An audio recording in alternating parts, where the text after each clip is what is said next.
Plano ni Manny Pacquiao na trilain Manila ay isang insulto umano kay dakilang Muhammad Ali at Joe Frazier dahil muling bubuhayin ang kanilang makasaysayang laban na trilain Manila na dapat wala ng part 2. Ang mga boksingerong lalaban umano sa binabalak ni Manny Pacquiao ay hindi naman kilalang boksingero o hindi isang legend. Ito ang nilalaman ng isang balita galing sa isang artikulo ng Spin PH. Ayon sa report, sinabi dito si Muhammad Ali siguro ay hindi mapakali sa kanyang libingan ngayon. Ganon din si Joe Frazier. Ang makasaysayan at tanyag na palayaw ng kanilang ikatlong laban ay inagaw ng isang promoter na marahil ay walang alam na iisa lang ang dapat tawaging trilain Manila. Ito ang laban na itinuturing ng marami bilang pinakamahusay sa kasaysayan ng boxing.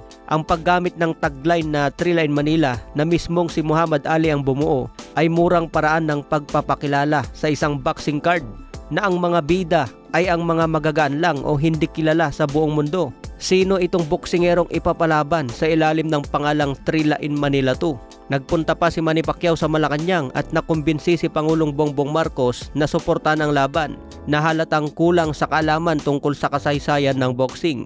Hindi lamang nangakong susuportahan ni Bongbong Marcos kundi sinabi pa niyang manonood sa laban. Dapat nang itigil ni Pacquiao ang pagtawag sa laban na ito bilang trilain Manila 2. Ngunit kung kapos si Manny Pacquiao sa marketing tagline para sa laban na ang bida ay isang boksingerong nagngangalang Jerusalem, may maipapayo ako dyan. Pwede niyang tawagin ang event na ito na A Trip to Jerusalem. Ayan mga tol, sa madaling sabi ang pinupunto dyan, dapat hindi raw gamitin ang tagline na trilain Manila. Kilala kasi si Muhammad Ali bilang greatest of all time. Nag-iisa lang yung trilain Manila dito sa Pilipinas at wala nang kapantay yun. Tapos gagamitin ang trilain Manila ngayon at ang bibida sa main event ay si Melvin Jerusalem. Kaya siguro nasabi ng writer na insulto ito kay dakilang Muhammad Ali. Tingin ko mga tol, maraming fans ang mag-agree din dyan sa sinulat ng Spin PH. Ang reaction ko dyan mga tol, matatawag pa ba na ika-50 anniversary ng trilain Manila kung babaguhin ang tagline? Kasi ang laban na yan, sinabi ni Silver Boys, libre sa masang Pilipino. Walang bayad, lahat pwedeng manood sa Araneta. Kaya pagkakataon natin ito na mapanood sila Melvin Jerusalem, mapanood din si Wonderboy Martin, si Yomer Felix Marcial at si Weljan Mendoro. Yan yung mga Pinoy na mapapanood natin dyan.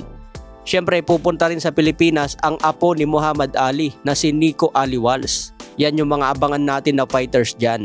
Bilang mga Pinoy boxing fans, okay ito. Pero prangka tayong mga tol sa international boxing fans. Wala ito, hindi nila papansinin ito.